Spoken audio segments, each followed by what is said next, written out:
Bienvenue, suivez-moi en tant que Lenovo IDEA Tab Plus et aujourd'hui je vais vous montrer comment réinitialiser complètement cet appareil via les paramètres.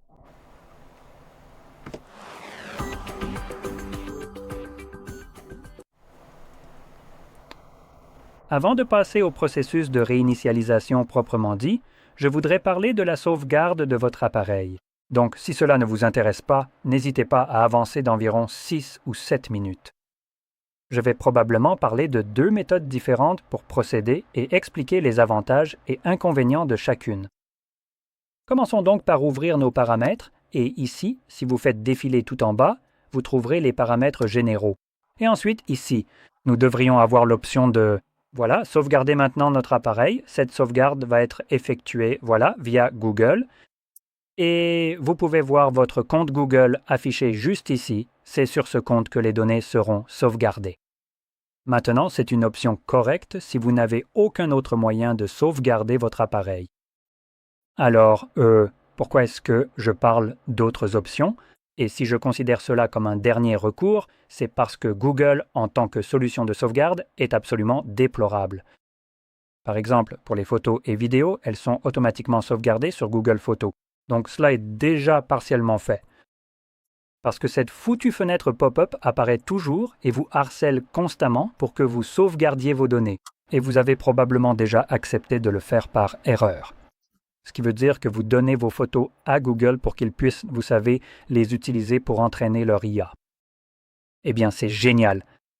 Mais ensuite, tu vois, ces enfoirés ont le culot de te limiter à seulement 15 gigaoctets de données pouvant être téléchargées sur leur cloud.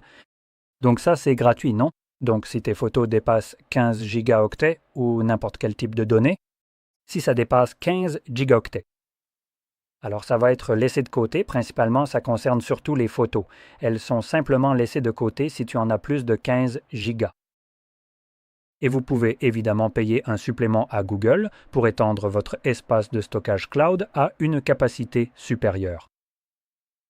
Parfois, vous l'obtenez gratuitement. Par exemple, si vous avez acheté un modèle comme le S25 ou peut-être même le S26 maintenant, je ne suis pas sûr que ce soit inclus.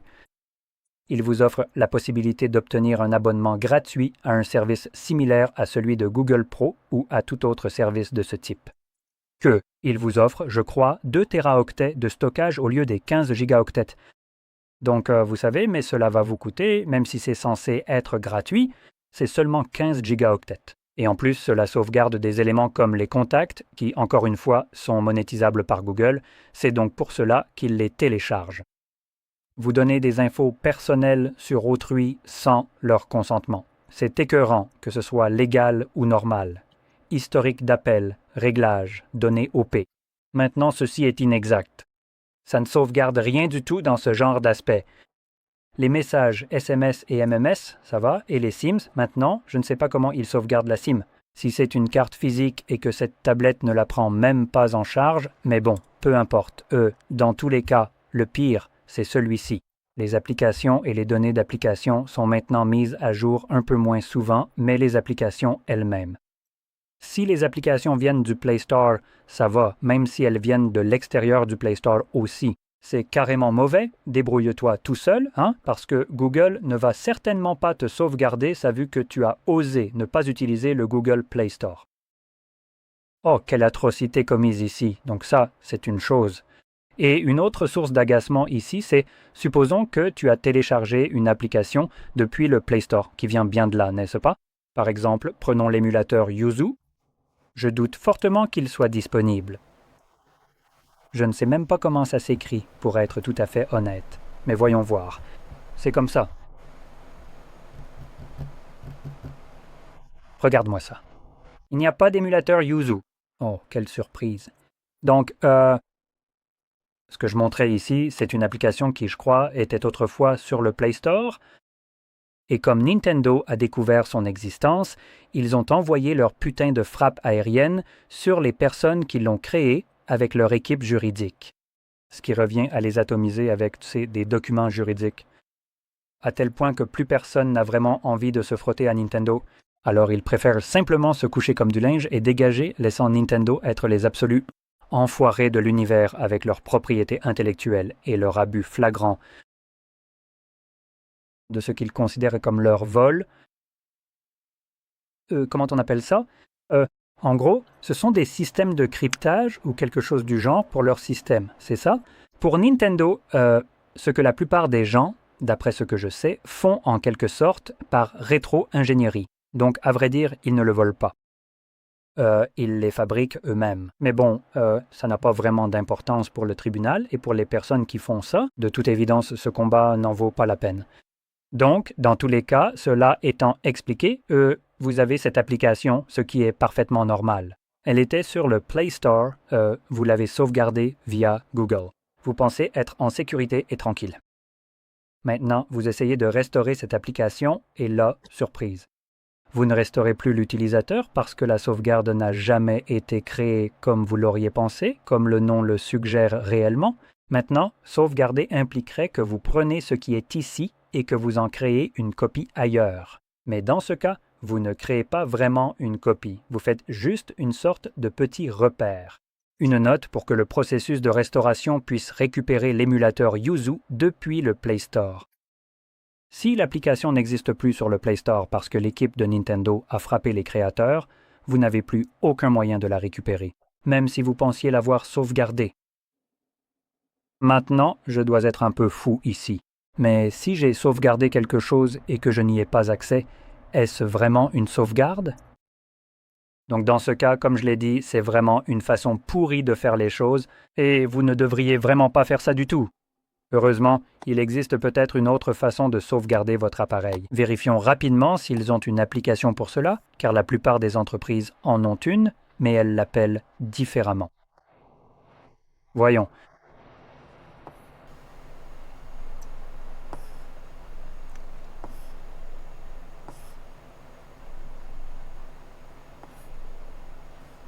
Serait-ce possible?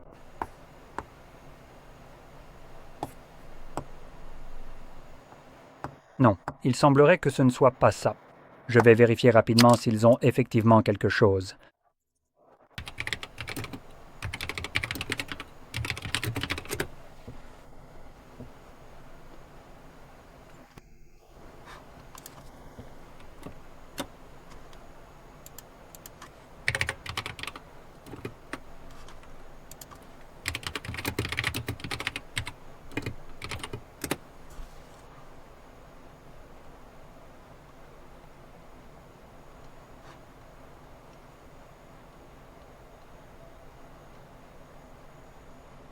Bon, soyons honnêtes, Google Gemini est une conception absolument stupide.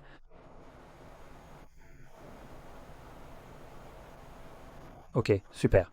Cela m'indique qu'il existe des clones et non une application de clonage pour tablette. Je ne pense donc pas qu'il y ait une quelconque solution ici.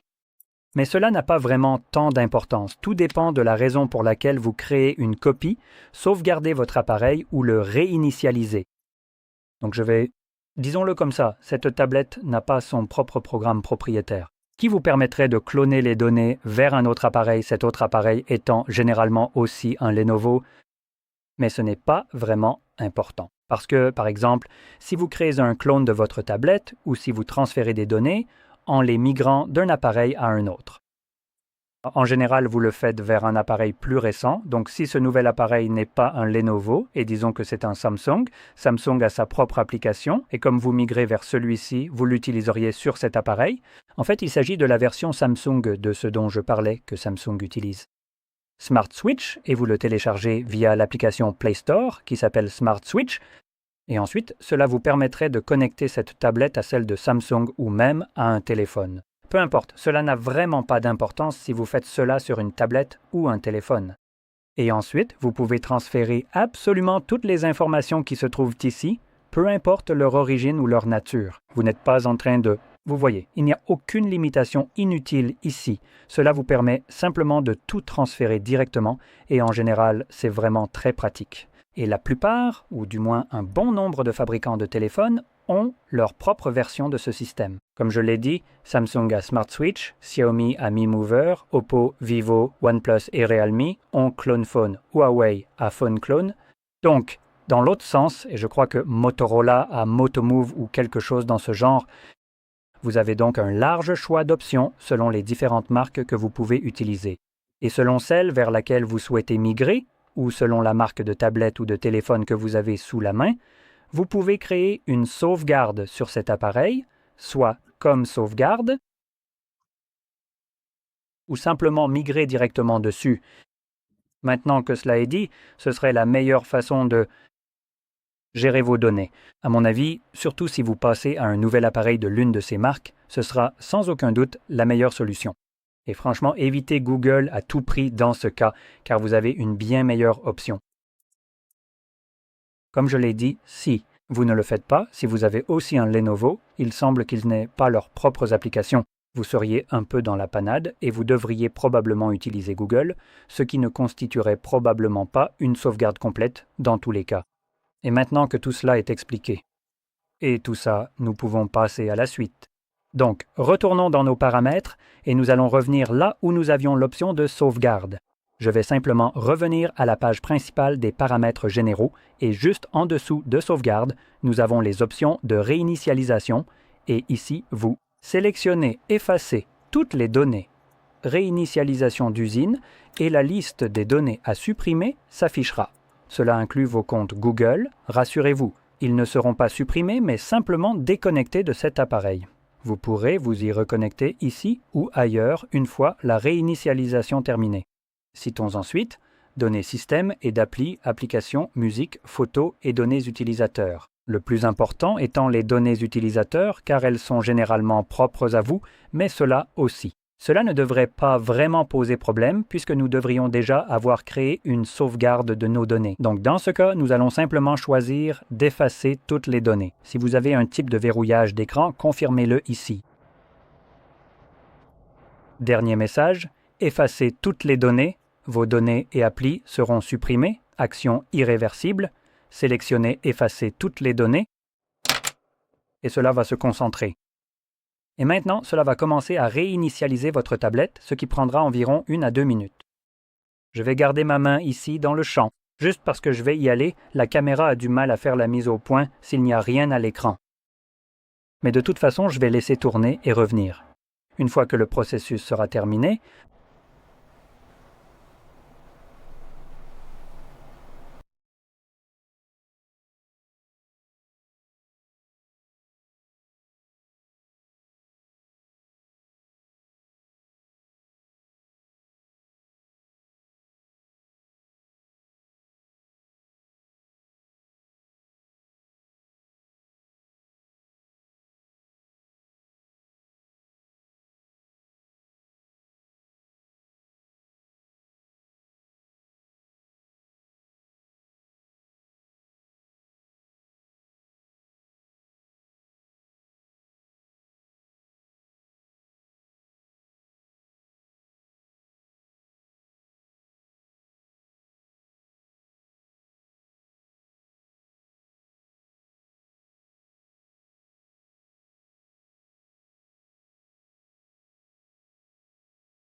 comme vous voyez, le processus est fini et vous pouvez configurer votre appareil à votre guise.